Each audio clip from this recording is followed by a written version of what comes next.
Eu cheguei para o dia de ação de graças e ouvi minha família rindo na cozinha. Ela é uma completa perdedora. Minha mãe se virou, com um sorrisinho de canto. Ah, você veio? Eu respondi, sério?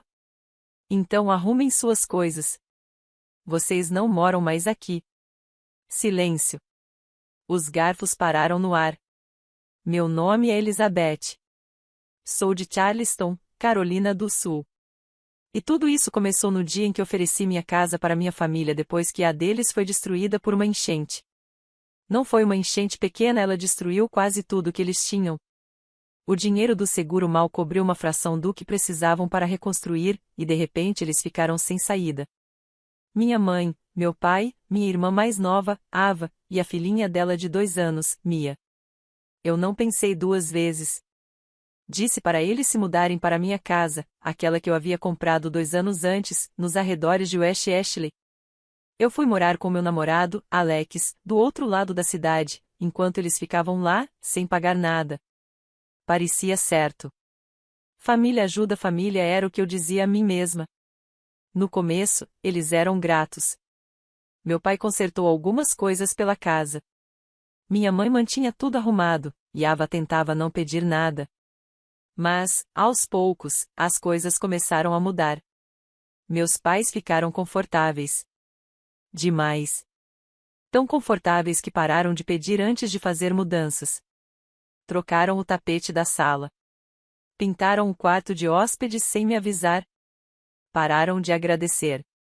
Depois vieram os pedidos de dinheiro. Começaram pequenos, uns $200 para fraldas, fórmula, mantimentos, gasolina. E foi crescendo. Minha mãe ligou pedindo $600 para ajudar com o carro da Ava. Meu pai queria 1.200 para reparos na propriedade inundada. Mais 500 para despesas médicas que, no fim, eram para o cachorro. Sempre com o mesmo tom, como se eu tivesse obrigação de pagar. E sempre usando Ava e Mia como desculpa pelo bem do bebê. Mas Ava nunca mencionava nada disso. Quando perguntei, ela pareceu surpresa. Disse que nem sabia que eles estavam pedindo. Então deixei pra lá. Disse a mim mesma que eles estavam passando por dificuldades e que eu podia ajudar. Então chegou o dia de ação de graças. Eu disse que não estaria em casa, que passaria o fim de semana na casa dos pais do Alex. Mas não era verdade. Eu tinha um pressentimento. Algo em mim precisava ver o que estava acontecendo pelas minhas costas. Falei para Alex que queria passar na casa antes, só para pegar uma coisa, mas não toquei a campainha. Nem bati. Entrei em silêncio, por volta do meio-dia. A porta da frente estava destrancada. Senti o cheiro do peru desde a varanda. Lá dentro estava quente, cheio de vozes e barulho de talheres. Ouvi risadas vindas da cozinha. E então ouvi meu nome. Ela é uma completa perdedora, disse minha mãe. Risadas altas. Parei antes da entrada da sala de jantar, ainda fora de vista. Ela desfila por aí como se fosse uma grande empresária, disse meu pai. Mas sejamos sinceros, ela não é nada sem o Alex. A voz da minha tia se intrometeu, aposto que ela está endividada até o pescoço. Só finge que é bem-sucedida. E então, de novo, minha mãe, sinceramente, aquela casa devia ser da Ava. Pelo menos ela tem uma filha para criar. A Elizabeth só fica brincando de adulta com o apartamento chique e a boutique online. Aquela casa nem serve para ela. Aquilo bastou. Eu entrei na sala. Cada pessoa ali congelou. Os olhos da minha mãe se fixaram nos meus. E tudo que ela disse foi: "Ah, você veio." Olhei ao redor minha família, dentro da minha própria casa, falando de mim como se eu fosse uma estranha da qual eles tiravam proveito. Eu disse: "Sério? Então arrumem suas coisas. Vocês não moram mais aqui." O silêncio foi absoluto. Dava para ouvir até um alfinete cair. Os garfos ficaram suspensos no ar. Ninguém se mexeu. Ninguém disse nada. Passei por eles direto para a sala de estar. Peguei uma das caixas de armazenamento debaixo da mesa e a joguei no chão. Meu pai se levantou, parecendo pronto para falar alguma coisa, mas eu não me importei. Ava entrou no cômodo segurando Mia, com uma expressão confusa. Ela não fazia ideia do que estava acontecendo. Ficava apenas olhando de um para o outro, depois para mim. Minha mãe veio atrás de mim, tentando me acalmar, dizendo que eu estava exagerando. Meu pai completou, dizendo que era dia de ação de graças e que eu estava estragando tudo para todos. Respondi que eles tinham sorte por eu estar dando uma semana. Isso era eu sendo generosa. Eles continuaram falando, mas eu já não ouvia quase nada. Na minha cabeça, eu fazia anotações mentais o que eu ia mudar, o que começaria a cobrar, e como eu ia parar de deixar que passassem por cima de mim. Ava não disse muito, mas dava para ver que ela também começava a perceber alguma coisa. Dei a eles 7 dias. Depois disso, as coisas iam ficar bem sérias. No dia seguinte ao dia de ação de graças, acordei com uma mensagem longa da minha mãe, como se nada tivesse acontecido. Fico feliz que você tenha passado aqui ontem. Mia sentiu sua falta. Espero que tenha comido um pouco do recheio. Eu não respondi. Não sei que tipo de malabarismo mental é preciso para fingir que a cena do dia anterior não aconteceu, mas ela conseguiu. Meu pai não mandou mensagem e ligou 2 vezes. Deixou um correio de voz que era basicamente ele suspirando e dizendo que não devíamos deixar as emoções estragarem as festas. Que emoções exatamente? As de uma filha que ouve os pais falando mal dela na própria cozinha, e depois é acusada de estragar o feriado por reagir? Ava me mandou mensagem perto da hora do almoço. Curta e sincera, podemos conversar quando você estiver pronta? Eu disse que entraria em contato em breve. Até domingo, o clima já tinha mudado. Nem precisei estar lá para sentir. Minha tia mesma que riu quando minha mãe me chamou de perdedora postou algo nas redes sociais sobre pessoas ingratas que esquecem quem sacrificou por elas. Tinha 5 curtidas e um comentário da minha mãe com um emoji de coração. E então, como se fosse de propósito, recebi uma solicitação no Venmo do meu pai, $280. A descrição dizia, creche do bebê, semana que vem. Fiquei olhando para a tela por 1 minuto e encaminhei para Ava. Ela respondeu na hora, isso não veio de mim? A creche da Mia já está paga até dezembro. Eles estavam usando ela de novo. Usando o bebê. Eu nem rejeitei o pedido. Só ignorei. Naquela mesma noite, decidi que não ia esperar 7 dias. Eles teriam a semana, sim, mas eu ia estar no controle do que aconteceria a seguir. Na terça-feira, Ava ligou. Disse que estava sentada no carro, no estacionamento de um Target. Não queria voltar para casa ainda.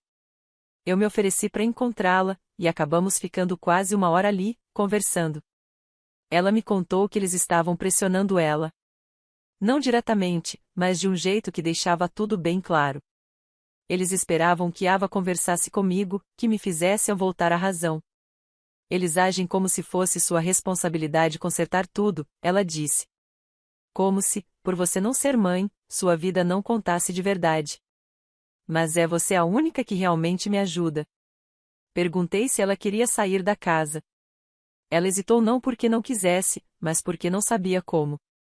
O trabalho dela pagava o suficiente para se manter, mas não para bancar um aluguel sozinha. Além disso, ela estava presa no meio de tudo, sempre tendo que explicar ou justificar as decisões dos outros.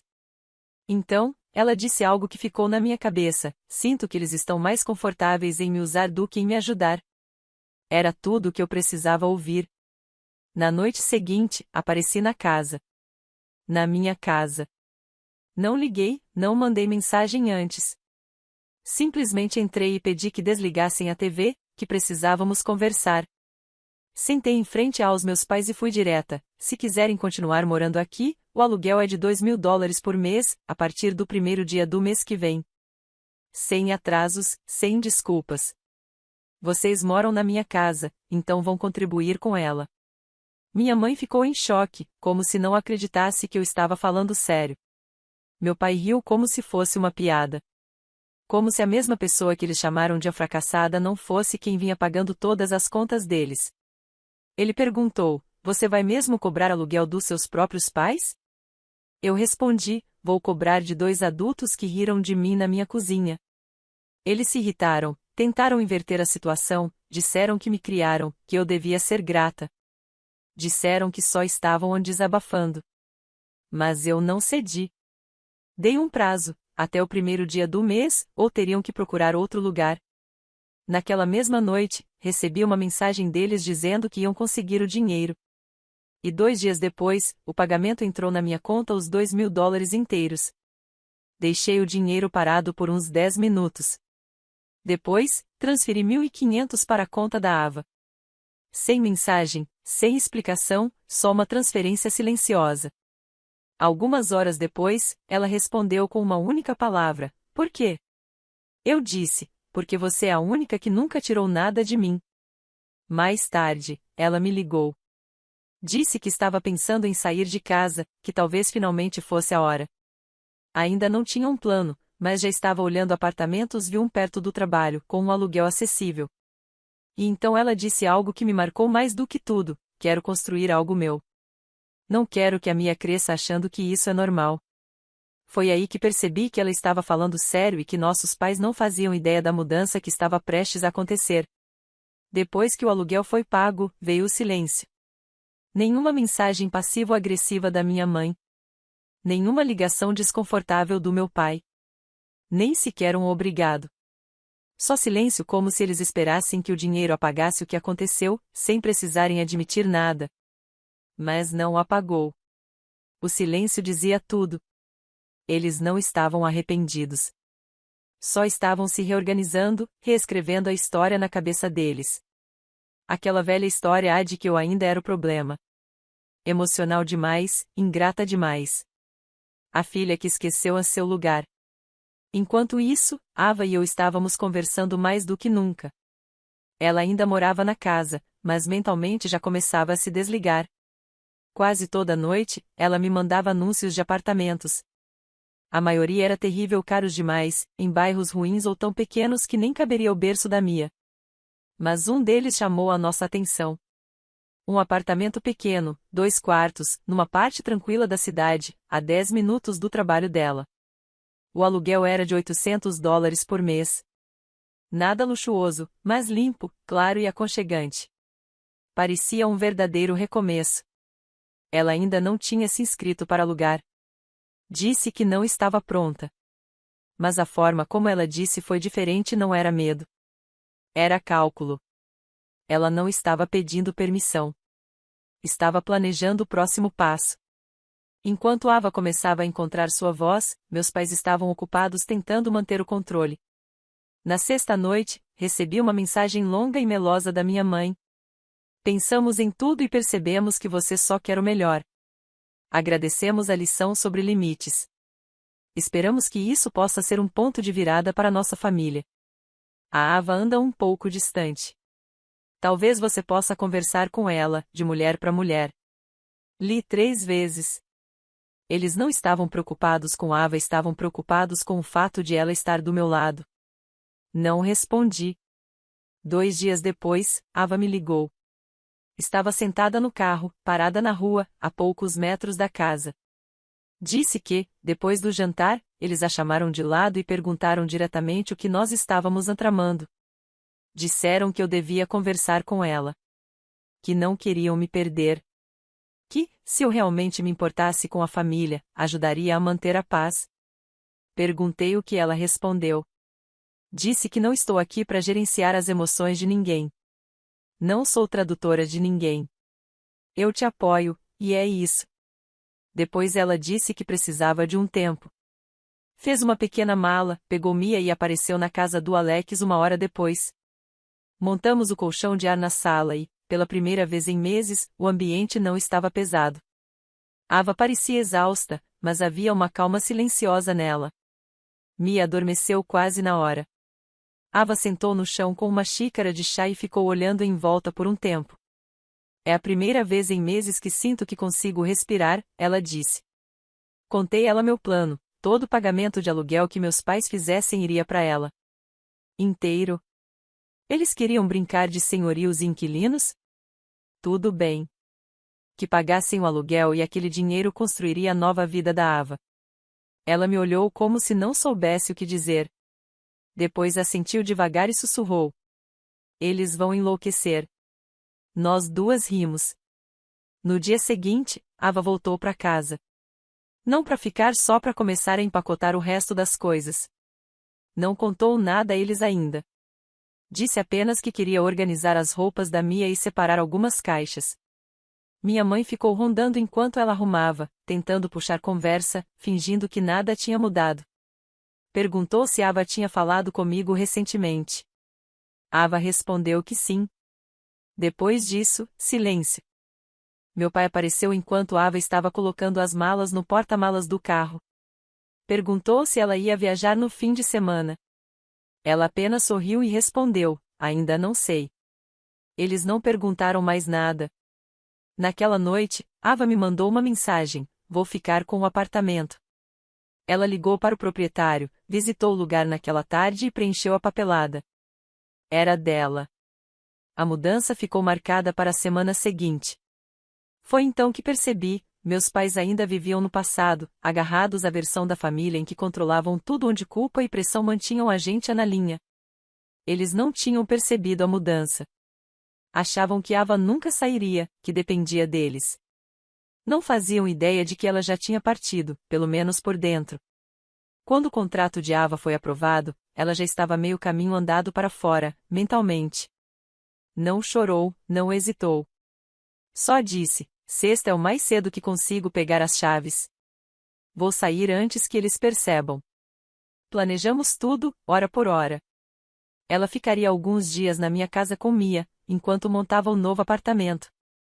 Eu ajudaria com o essencial: pratos, roupas de cama, móveis, o que fosse preciso. Ela queria que a mudança fosse tranquila. Sem drama, sem chantagens emocionais de última hora. Na manhã de sexta-feira, Ava começou a arrumar as coisas enquanto Mia, sentada dentro de um cesto de roupa suja, comia cheirios secos. Meus pais ainda dormiam. Ava só levou o que precisava: roupas, fraldas, brinquedos, o colchão do berço amarrado no teto do meu carro. Não tocou em nada sentimental, nada que pudesse gerar uma cena. Quando saiu de casa, nem olhou para trás. Assim que chegamos ao meu apartamento, ela olhou em volta, sentou-se comigo no sofá e soltou aquele tipo de suspiro que só vem depois de se segurar por tempo demais. Pedimos comida e não falamos dos nossos pais, pelo menos não de imediato. Foi uma sexta-feira normal, só que dessa vez, Ava não precisava fingir que estava à vontade perto de pessoas que a esgotavam. Tudo ficou calmo até às 9 da noite. Foi quando meu celular começou a vibrar. Primeiro, uma mensagem do meu pai: a Ava está com você? Depois, da minha mãe: você acha isso engraçado? Roubar a própria irmã? Logo vieram as ligações 5 seguidas. Ignorei todas. Ava olhou o celular dela: 12 chamadas perdidas. Uma mensagem dizia: você não pode simplesmente sair com uma criança. Está sendo irracional. Mostrei as minhas mensagens para ela. Ela me olhou e disse: eles realmente acham que são donos da gente, né? Eu não respondi. Ficamos ali, sentadas no escuro, com a TV no mudo e o som suave da Mia dormindo no quarto de hóspedes. No sábado, as coisas pioraram. Eles deviam ter percebido que ela não voltaria, porque ao meio-dia comecei a receber mensagens dos primos, capturas de tela. Minha mãe tinha surtado no Facebook.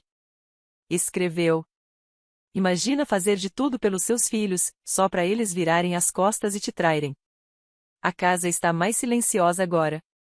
Mas talvez isso seja bom. Menos atitude, menos ingratidão. Os comentários eram previsíveis: essas gerações de hoje, crie bem e veja o que ganha. Um dia eles vão se arrepender. Mas então alguém inesperado respondeu: meu tio Tim, o irmão mais velho da minha mãe. Talvez, se você tivesse ajudado a Ava em vez de tentar controlá-la, ela não teria sentido que sair era sua única opção. Fiquei olhando para aquele comentário por um bom minuto. Eu não falava com o tio Tim há anos. Nunca fomos próximos.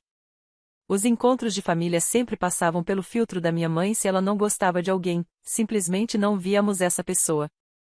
Então o celular vibrou de novo. Era uma mensagem privada dele. Esperei anos para ver um de vocês enfrentá-los. Estou orgulhoso de você. E a Ava, ela é mais corajosa do que muitos adultos que conheço. Aquilo me atingiu mais do que eu esperava. Não porque eu precisasse de validação, mas porque, pela primeira vez, consegui ver tudo de fora. Nós não éramos loucas. Não estávamos exagerando. Outras pessoas vinham observando o mesmo comportamento por anos e ficavam caladas. Mas aquele silêncio estava começando a se quebrar. Naquela noite, Ava voltou a casa, só por um momento. Precisava pegar mais algumas coisas. Não avisou que iria. Estacionou a alguns metros e entrou pelos fundos. Minha mãe estava na sala, no telefone, desabafando com alguém. Ava ouviu antes mesmo de chegar ao corredor. Agora ela acha que é tão independente. Como se mudar pro quarto de hóspedes da Elizabeth fosse algo grandioso. Dá um mês e ela volta rastejando. E quando voltar, não vou facilitar para ela. Ava não disse nada. Apenas entrou, pegou uma caixa com seus documentos importantes e se virou para sair. Quando estava saindo, minha mãe a viu. Nem vai dizer oi. Ava apenas respondeu, não vou voltar. E fechou a porta atrás de si. 3 dias depois, ela se mudou para o apartamento. Era pequeno, 2 quartos, paredes bege, nada luxuoso, mas tinha janelas que deixavam entrar uma luz suave pela manhã, uma vista da rua e espaço suficiente para Mia ter o próprio cantinho. Era dela. Eu a ajudei a pendurar cortinas e desempacotar algumas coisas, mas não fiquei muito. Ela queria fazer o resto sozinha. Mais tarde, ela me mandou uma mensagem. Eu não percebia o quanto precisava sair até sair de verdade. É como se eu estivesse respirando pela primeira vez. Eu disse que estava orgulhosa dela. Enquanto isso, de volta à casa dos meus pais, eles ficaram em silêncio conversando com parentes que já tinham parado de fingir que não viam o que estava acontecendo, reclamando para uma plateia cada vez menor, sem entender por que ninguém aplaudia mais. Diziam que a casa estava mais quieta sem nós. Dessa vez, era verdade. Uma semana depois de Ava se mudar, minha mãe mandou uma mensagem perguntando se ela queria vir para o jantar de domingo. Ava não respondeu. No dia seguinte, minha mãe mandou outra mensagem, dessa vez com uma foto do antigo copinho da Mia e a legenda: ainda temos suas coisas aqui. Você não acha que a Mia gostaria de ver os avós? Mesmo assim, silêncio. A verdade é que Ava nunca contou onde estava morando. E nem precisava. Eles sabiam que ela não estava mais comigo e era só isso que tinham. Acho que essa incerteza deixou minha mãe completamente fora de si. Ela não podia mais fingir simpatia, nem usar culpa, nem aparecer de surpresa. Era a primeira vez na vida em que minha mãe não estava no controle e ela odiava isso. Então começaram a ligar para os parentes de novo. Minha tia foi a primeira. Disse que não queria tomar partido, mas achava que eu estava sendo muito dura, que família devia sempre conversar. Eu falei direto, eles tiveram um ano inteiro para conversar, e tudo que fizeram foi tirar vantagem. O único motivo de estarem bravos agora era porque o passeio grátis acabou. Ela ficou em silêncio por um momento e depois disse: bem, estão dizendo que você e a Ava planejaram tudo para expulsá-los. Eu ri. Mas eles ainda estão morando lá, não estão? Ela não soube o que responder. E não foi só ela. Nos dias seguintes, as ligações começaram a se acumular, mensagens de primos distantes, amigos da família querendo saber o que aconteceu. Pessoas que não falavam comigo há anos, de repente, estavam muito interessadas na verdade. Mas o que me surpreendeu mesmo foi o quão rápido a simpatia mudou de lado. No começo, todos tentavam ser neutros. Mas quando expliquei o que realmente estava acontecendo, que meus pais viviam sem pagar um centavo em uma casa que era minha, que falavam mal de mim pelas costas e usavam a Ava e a Mia para me manipular por dinheiro, as pessoas começaram a enxergar de outro jeito. Um primo perguntou: espera, eles não pagavam nada? E depois ficou indignado quando soube que ficaram bravos por eu cobrar aluguel. Outro me mandou mensagem em particular: eles me disseram que você era egoísta.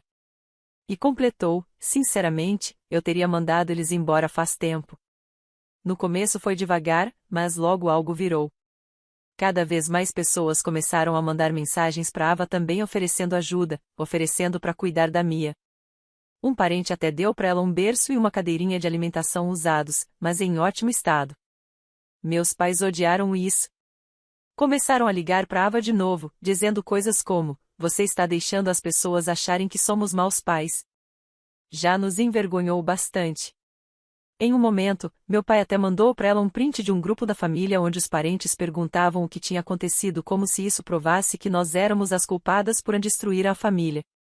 Ava me contou e depois disse algo que eu não esperava: acho que eles nem querem que eu volte. Só estão com raiva porque não puderam controlar a narrativa. E ela estava certa. Nunca foi sobre ela ter saído. Foi sobre ela ter saído do jeito dela, sem pedir permissão, sem brigar, sem implorar. Ela fez tudo em silêncio, e isso os deixou ainda mais barulhentos. Mas eu ainda não tinha terminado. Quando o segundo pagamento de aluguel dos meus pais caiu, enviei R$ 1.800 para Ava. Disse para usar com o depósito da creche, roupas novas para Mia, ou simplesmente para respirar sem se preocupar com contas. Ela me ligou naquela noite e disse: "Você sabe que eles vão surtar quando descobrirem, né?" Eu respondi: "Ótimo. Porque, no fim das contas, aquele dinheiro nunca foi deles. Era meu. E finalmente eu estava usando para algo que fazia sentido, dando a Ava o que nossos pais nunca deram: apoio de verdade."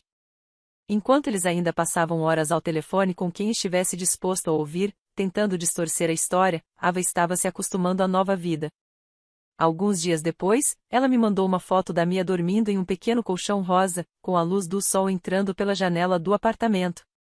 A mensagem dizia: "Ela nem acordou uma vez essa noite. Finalmente está quieto." Enquanto isso, na minha casa, o silêncio era denso. Meus pais ainda estavam lá, ainda amargos, ainda pagando aluguel para a filha que, segundo eles, não merecia nada daquilo. Deixei que reclamassem.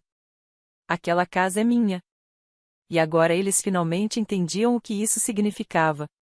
Faz 3 meses desde que Ava se mudou. Não falamos mais com nossos pais desde o último pagamento de aluguel. Sem mensagens, sem ligações, sem visitas inesperadas, apenas transferências mensais que caem na minha conta como um relógio. 2.000 no primeiro dia do mês. Sem bilhete, sem comentário. Como uma conta que eles odeiam pagar, mas não tem como evitar. A última vez que minha mãe tentou contato foi há 6 semanas. Ela mandou uma foto de um par de sapatos da Mia que encontrou no armário. A mensagem dizia: "Talvez possamos nos encontrar no meio do caminho. Ainda somos família." Ava visualizou e não respondeu. Acho que parte de mim acreditava que, com o tempo, ficaria mais fácil para eles, que acabariam aceitando que a gente se afastou. Mas não. Eles só mudaram o foco da culpa. Pelo que ouvi de um primo, agora dizem que a Ava cortou o contato completamente e que eu estou colocando ela contra a família. Quase dá para rir de tão previsível. Por anos, agiram como se fossem a cola que mantinha tudo unido. Mas, no segundo em que nos afastamos, desmoronaram. E, em vez de olharem para dentro, dobraram a aposta na narrativa de que nós é que éramos frias, dramáticas e ingratas. Eles ainda moram na minha casa, ainda pagam aluguel como inquilinos que se recusam a admitir que existe uma dona. Ava, por outro lado, estava florescendo. O novo apartamento deu a ela algo que não sentia há anos: impulso. Ela se matriculou em um curso noturno de contabilidade na faculdade comunitária, disse que estava cansada de apenas sobreviver e queria um emprego com melhores horários e mais estabilidade. Também conseguiu uma ótima creche para Mia, a poucos quarteirões de casa. Cada vez que eu a visito, há algo novo: uma prateleira que ela mesma instalou, uma mesa de segunda mão que lixou e pintou, uma parede cheia de desenhos da Mia, exibidos como se fosse uma galeria. Ela construiu algo a partir do nada. Na semana passada, durante o almoço, Ava me disse que estava pensando em se mudar de novo. Não porque precisasse, mas porque queria. Tinha encontrado outro apartamento ainda pequeno, ainda acessível, mas com um pequeno pátio cercado e mais luz na cozinha. "É 800 por mês", disse ela. "Acho que posso dar conta." Perguntei se precisava de ajuda com o depósito. Ela balançou a cabeça. "Não. Quero fazer essa sozinha. Quero que a Mia cresça dizendo: minha mãe conseguiu por conta própria, e não a minha mãe sempre precisou pedir ajuda. Quero ser forte por ela." Senti uma mistura estranha de orgulho e tristeza. Orgulho porque ela estava fazendo o que ninguém na nossa família jamais nos ensinou a fazer: se sustentar de verdade. Levantar, sair, recomeçar do zero. E a dor veio junto, não pela perda, mas por termos demorado tanto tempo para entender que não devíamos nosso silêncio a ninguém só porque compartilhávamos o mesmo sangue. Ava se mudou pro novo apartamento no fim de semana passado. Não fez alarde, não anunciou nada. Só empacotou as coisas, alugou um caminhão pequeno e foi. Eu ajudei a pendurar a barra da cortina e a carregar uma estante por 2 lances de escada. Então ela ficou parada no meio da nova sala, respirando fundo, sorrindo como quem finalmente sabe que tomou a decisão certa. Ela me olhou e disse: "Acho que terminei de pedir desculpas por ter ido embora." Eu assenti. Bom, porque a gente não queimou nenhuma ponte, só parou de sustentá-la. Não falamos muito mais sobre nossos pais. Não há nada a dizer. Eles ainda moram na casa que eu possuo. Ainda reclamam para quem quiser ouvir sobre como fomos ingratas. Mas pararam de tentar entrar em contato. Talvez porque saibam que não adianta mais. Talvez, no fundo, até sintam alívio. Agora, não há mais ninguém sob aquele teto para questioná-los, para pedir algo melhor, para mostrar o espelho. E, sinceramente, tudo bem. Ava e eu encontramos algo fora daquela casa que nunca tivemos dentro dela: paz. Ela vive num apartamento aconchegante, paga as próprias contas e cria a filha do jeito que quer. Eu continuo com o Alex, continuo tocando meu negócio, ainda uso o dinheiro do aluguel para ajudar a Ava quando ela precisa ir embora. Ultimamente, ela precisa ir cada vez menos. Às vezes, as pessoas perguntam se algum dia vamos voltar a falar com nossos pais, se há chance de consertar as coisas. Mas a verdade é que nós não quebramos nada. Só paramos de deixar que nos quebrassem. E isso fez toda a diferença.